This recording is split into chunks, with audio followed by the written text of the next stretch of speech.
ಬಳಿ ಹೋದ ಅಗಸ್ತ್ಯ ಹಾಗೂ ಆನಂದನಿಗೆ ಆಘಾತ ಎದುರಾಯಿತು.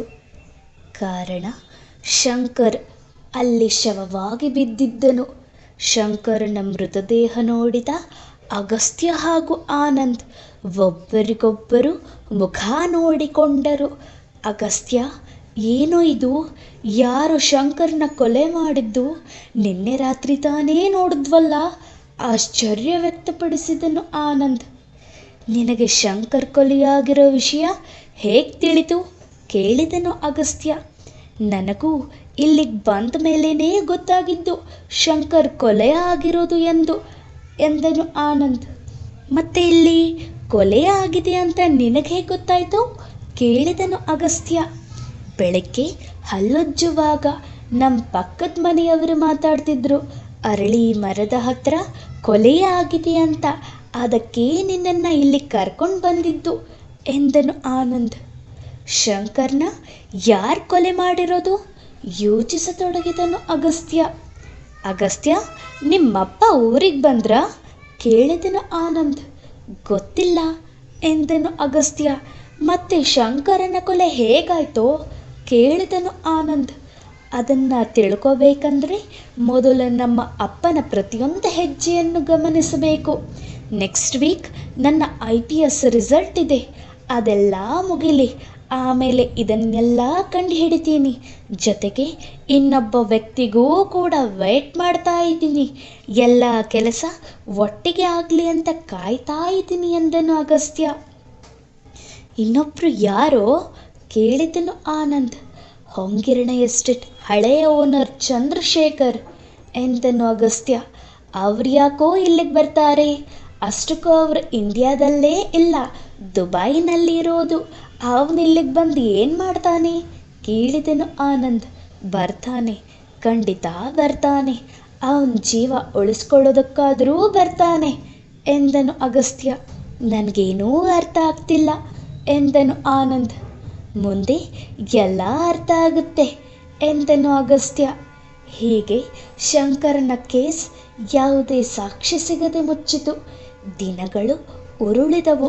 ಅಗಸ್ತ್ಯನಿಗೆ ತನ್ನ ತಂದೆ ಚಿಕ್ಕಮಗಳೂರಿಗೆ ಬಂದಿರುವ ವಿಷಯ ತಿಳಿಯಲಿಲ್ಲ. ಇತ್ತ ಚಂದ್ರಶೇಖರ್ ಯಾವಾಗ ಬರುವನು ಎಂದು ಹರ್ಷವರ್ಧನ್ ಕಾಯುತ್ತಿದ್ದರು. ಅಗಸ್ತ್ಯನ IPS ಫಲಿತಾಂಶ ಹೊರಬಂದಿತು. ದೇಶದಲ್ಲಿ 10ನೇ ಸ್ಥಾನವನ್ನು ಅಗಸ್ತ್ಯ ಪಡೆದುಕೊಂಡನು. ಕಂಗ್ರ್ಯಾಚುಲೇಷನ್ ಅಗಸ್ತ್ಯ ಎಂದಳು ಅಪೇಕ್ಷಾ.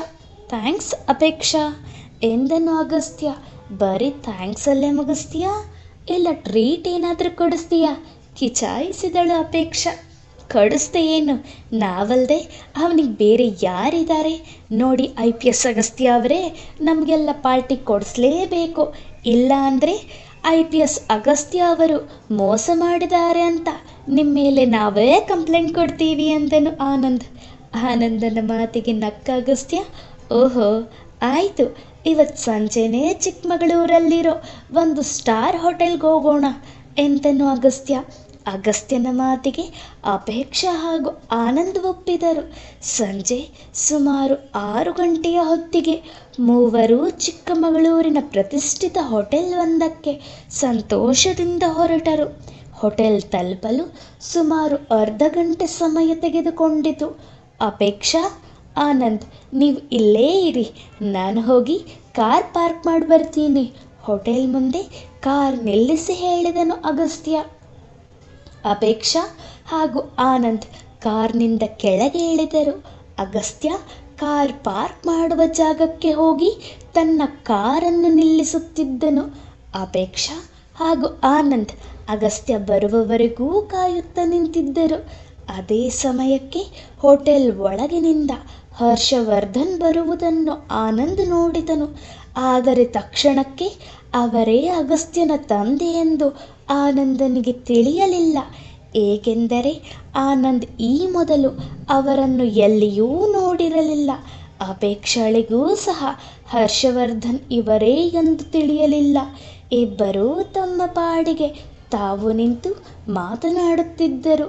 ಅಷ್ಟರಲ್ಲಿ ಅಗಸ್ತ್ಯ ಅವರಿದ್ದಲ್ಲಿಗೆ ಬಂದನು. ಹೋಗೋಣ್ವಾ ಎಂದು ಆನಂದ್ ಹಾಗೂ ಅಪೇಕ್ಷಳನ್ನು ಕೇಳಿದನು ಅಗಸ್ತ್ಯ. ಹಾಂ ಅಗಸ್ತ್ಯ, ಹೋಗೋಣ ಎಂದಳು ಅಪೇಕ್ಷಾ. ಇವಳಿಗೆ ಯಾವಾಗ ತಿಂತೀನೋ ಅಂತ ಅನಿಸ್ತಿದೆ, ಇಲ್ಲ ಅಂದರೆ ನಮ್ಮ ತಲೆ ತಿನ್ಬಿಡ್ತಾಳೆ ಎಂದು ಅಪೇಕ್ಷಳನ್ನು ಕಿಚಾಯಿಸಿದನು ಆನಂದ್.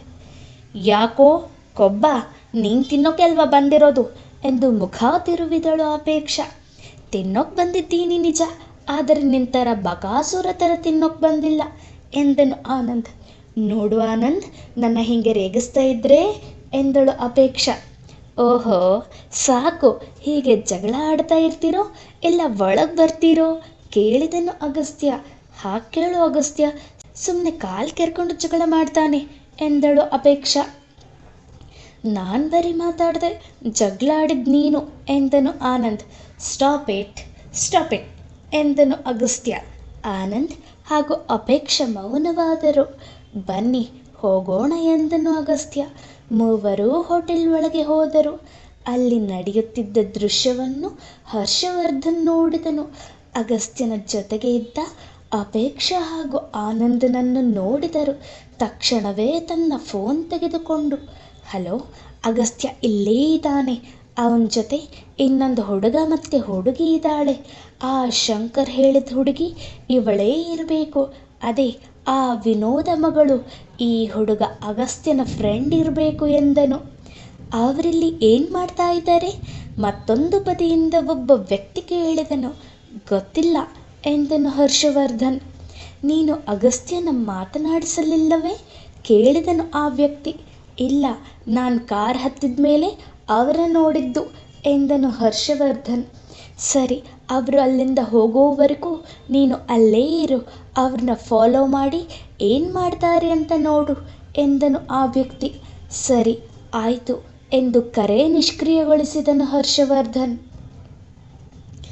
ಆದಷ್ಟು ಬೇಗ ಇಂಡಿಯಾಕ್ಕೆ ಹೋಗಬೇಕು ಎಂದನು ಹರ್ಷವರ್ಧನ್ ಜೊತೆ ಫೋನ್ನಲ್ಲಿ ಮಾತನಾಡಿದ ಚಂದ್ರಶೇಖರ್. ಹರ್ಷವರ್ಧನ್ ಜೊತೆ ಫೋನ್ನಲ್ಲಿ ಮಾತನಾಡಿದ್ದು ಹೊಂಗಿರಣ ಎಸ್ಟೇಟ್ ಓನರ್ ಚಂದ್ರಶೇಖರ್. ಹೋಟೆಲ್ ಒಳಗೆ ಹೋದ ಅಗಸ್ತ್ಯ, ಆನಂದ್ ಹಾಗೂ ಅಪೇಕ್ಷಾ ತಮಗಿಷ್ಟ ಬಂದ ತಿಂಡಿಗಳನ್ನು ತಿಂದು ಹಲವಾರು ವಿಚಾರಗಳನ್ನು ಮಾತನಾಡಿಕೊಂಡು ಹರಟೆ ಹೊಡೆದರು. ಸರಿ ಟೈಮ್ ಆಯಿತು, ಹೊರಡೋಣವಾ ಕೇಳಿದಳು Apeksha. Yeah it's getting late ಎಂದನು ಅಗಸ್ತ್ಯ. ಹಾಂ ಸರಿ ಹೋಗೋಣ, ತುಂಬ ಕತ್ತಲೆಯಾದರೆ ಆಮೇಲೆ ನಮಗೆ ಕಷ್ಟ ಎಂದನು ಆನಂದ್. ಸರಿ, ನೀವು ಹೊರಗಿರಿ, ನಾನು ವಾಶ್ರೂಮ್ಗೆ ಹೋಗಿದ್ದು ಬರ್ತೀನಿ ಎಂದನು ಅಗಸ್ತ್ಯ. ಅಪೇಕ್ಷಾ ಹಾಗೂ ಆನಂದ್ ಹೊರಗೆ ಬಂದರು. ಅವರಿಬ್ಬರನ್ನೇ ನೋಡಿದ ಹರ್ಷವರ್ಧನ್. ಇದೇನು ಇವರಿಬ್ಬರು ಮಾತ್ರ ಹೊರಗೆ ಬಂದರು? ಅಗಸ್ತ್ಯ ಎಲ್ಲಿ? ಬಿಲ್ ಪೇ ಮಾಡ್ತಿರಬಹುದಾ, ಇಲ್ಲ ಬೇರೆ ಏನಾದರೂ ಎಂದು ಯೋಚಿಸುತ್ತಿರುವಾಗ ಅಗಸ್ತ್ಯ ಹೋಟೆಲ್ನಿಂದ ಹೊರಗೆ ಬಂದನು. ಓ ಬಂದ, ಮೋಸ್ಟ್ಲಿ ಬಿಲ್ ಪೇ ಮಾಡ್ತಿದ್ದ ಅನಿಸುತ್ತೆ ಎಂದುಕೊಂಡರು ಹರ್ಷವರ್ಧನ್. ಅಗಸ್ತ್ಯ ಬಂದ ಕೂಡಲೇ ಮೂವರೂ ಹೊರಟರು. ಅವರ ಹಿಂದೆಯೇ ಹರ್ಷವರ್ಧನ್ ಸಹ ಹೊರಟನು. ತಮ್ಮನ್ನು ಹಿಂಬಾಲಿಸಿ ಬರುತ್ತಿದ್ದಾರೆ ಎಂದು ಅವರಿಗೆ ತಿಳಿಯದ ಹಾಗೆ ಹರ್ಷವರ್ಧನ್ ಹೊರಟನು. ಅಗಸ್ತ್ಯನಿಗೂ ಸಹ ತನ್ನ ತಂದೆ ತಮ್ಮನ್ನು ಹಿಂಬಾಲಿಸಿ ಬರುತ್ತಿರುವುದು ತಿಳಿಯಲಿಲ್ಲ. ಮೂವರು ತಮ್ಮ ತಮ್ಮ ಮನೆಗೆ ತೆರಳಿದರು. ಹರ್ಷವರ್ಧನ್ಗೆ ಅಲ್ಲಿ ಯಾವ ವಿಷಯವೂ ಸಿಗಲಿಲ್ಲ.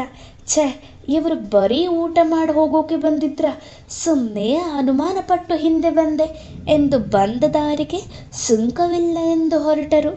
ಮನೆಗೆ ಹೋದ ಅಗಸ್ತ್ಯ, ಆನಂದ್ ನಿನಗೆ ಒಂದು ವಿಷಯ ಹೇಳಬೇಕು ಎಂದನು. ಹೇಳೋ ಎಂದನು ಆನಂದ್.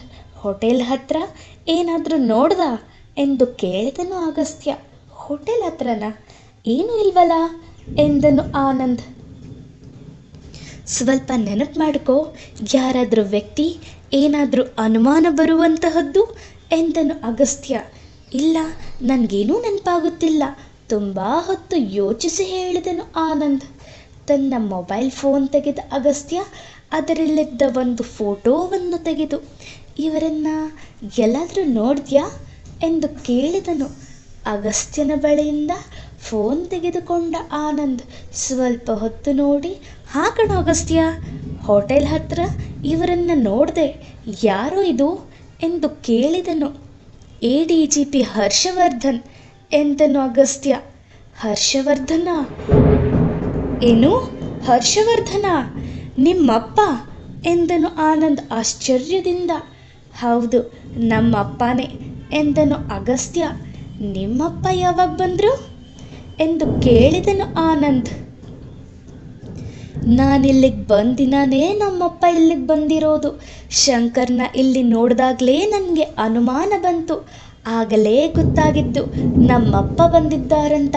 ಶಂಕರ್ನ ಕೊಲೆಯಲ್ಲೂ ನಮ್ಮಪ್ಪನ ಕೈವಾಡ ಇದೆ.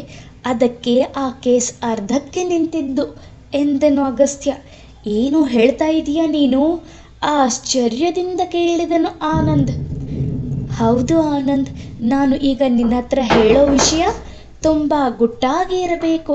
ನಾನು ನಿಮ್ಮನ್ನು ಇವತ್ತು ಟ್ರೀಟ್ ಕೊಡ್ಸೋಕೆ ಅಂತ ಎಲ್ಲ ಕರ್ಕೊಂಡು ಹೋಗಿದ್ದು ನಮ್ಮಪ್ಪ ಆ ಹೋಟೆಲ್ಗೆ ಬರೋ ವಿಷಯ ಗೊತ್ತಾಗಿನೇ ಇವತ್ತು ಅಲ್ಲಿಗೆ ಹೋಗಿದ್ದು. ನಿಮ್ಮನ್ನು ಹೊರಗೆ ಕಳಿಸಿ ನಾನು ಹೋಗಿದ್ದು ನಮ್ಮಪ್ಪ ಇದ್ದಿದ್ದ ರೂಮ್ಗೆ. ಅಲ್ಲಿ ನನಗೆ ಸ್ವಲ್ಪ ವಿಷಯ ಗೊತ್ತಾಯಿತು ಎಂದನು ಅಗಸ್ತ್ಯ. ಓ ಗಾಡ್, ನನಗೆ ನಂಬೋಕ್ಕಾಗ್ತಿಲ್ಲ ಎಂದನು ಆನಂದ್. ಅಷ್ಟೇ ಅಲ್ಲ, ಶಂಕರ್ನ ಕೊಲೆ ಆಗಿದ್ದಿನ ಅವನನ್ನು ನೋಡಿದ್ವಲ್ಲ, ಆಗ ಅವನು ನಮ್ಮಪ್ಪನ್ನೇ ಮೀಟ್ ಮಾಡೋಕೆ ಹೋಗಿದ್ದು ಎಂದನು ಅಗಸ್ತ್ಯ. ಇದೆಲ್ಲ ನಿನಗೆ ಹೇಗೆ ಗೊತ್ತಾಯಿತು ಕೇಳಿದನು ಆನಂದ್. ಅದನ್ನು ಟೈಮ್ ಬಂದಾಗ ನಾನೇ ಹೇಳ್ತೀನಿ ಎಂದನು ಅಗಸ್ತ್ಯ. ಇವಾಗ ಏನು ಮಾಡೋದು ಕೇಳಿದನು ಆನಂದ್. ಆದಷ್ಟು ಬೇಗ ನಾನು ಟ್ರಾನ್ಸ್ಫರ್ ತಗೊಂಡು ಇಲ್ಲಿಗೆ ಬಂದು ಬಂಗಲೆ ರಹಸ್ಯ ಏನು ಅಂತ ತಿಳ್ಕೋತೀನಿ ಎಂದನು ಅಗಸ್ತ್ಯ. ಅಲ್ಲಿವರೆಗೂ ಚಂದ್ರಣ್ಣ, ಅಪೇಕ್ಷಾ, ವಿನೋದ ಆಂಟಿ, ಪಾಪಣ್ಣ, ಅವನ ಹೆಂಡತಿ ರಂಗೀಗತಿ ಏನು ಎಂದು ಕೇಳಿದನು ಆನಂದ್. ಡೋಂಟ್ ವರಿ ಆನಂದ್, ಅದಕ್ಕೆಲ್ಲ ನಾನು ವ್ಯವಸ್ಥೆ ಮಾಡಿದ್ದೀನಿ. ನಿಮ್ಮಲ್ಲಿ ಯಾರಿಗಾದರೂ ಏನಾದರೂ ತೊಂದರೆ ಆದರೆ ಅದಕ್ಕೆ ಕಾರಣ ನಮ್ಮಪ್ಪ ಮತ್ತು ಆ ಚಂದ್ರಶೇಖರ್ ಅಂತ ಪೊಲೀಸ್ ಸ್ಟೇಷನ್ನಲ್ಲಿ ಬರೆದು ಕೊಟ್ಟಿದ್ದೀನಿ ಅಂತನೂ ಅಗಸ್ತ್ಯ. ಅಗಸ್ತ್ಯ, ನಮಗೋಸ್ಕರ ನೀನು ಇಷ್ಟು ದೊಡ್ಡ ರಿಸ್ಕ್ ತಗೊಂಡಿದೀಯಾ. ಥ್ಯಾಂಕ್ಸ್ ಅಗಸ್ತ್ಯ, ಥ್ಯಾಂಕ್ಸ್ ಎಂದನು ಆನಂದ್. ಇಷ್ಟೊತ್ತಿಗೆ ನಮ್ಮಪ್ಪ ಮತ್ತು ಆ ಚಂದ್ರಶೇಖರ್ಗೆ ನೋಟಿಸ್ ಹೋಗಿರುತ್ತೆ. ನಾನು ನಾಳೆನೇ ಹೊರಡ್ತಾ ಇದ್ದೀನಿ. ಏನಾದರೂ ಇದ್ದರೆ ಕಾಲ್ ಮಾಡು. ಇವಾಗ ಹೋಗಿ ಮಲ್ಕೋ ಎಂದು ಮಲಗಲು ಹೊರಟನು ಅಗಸ್ತ್ಯ.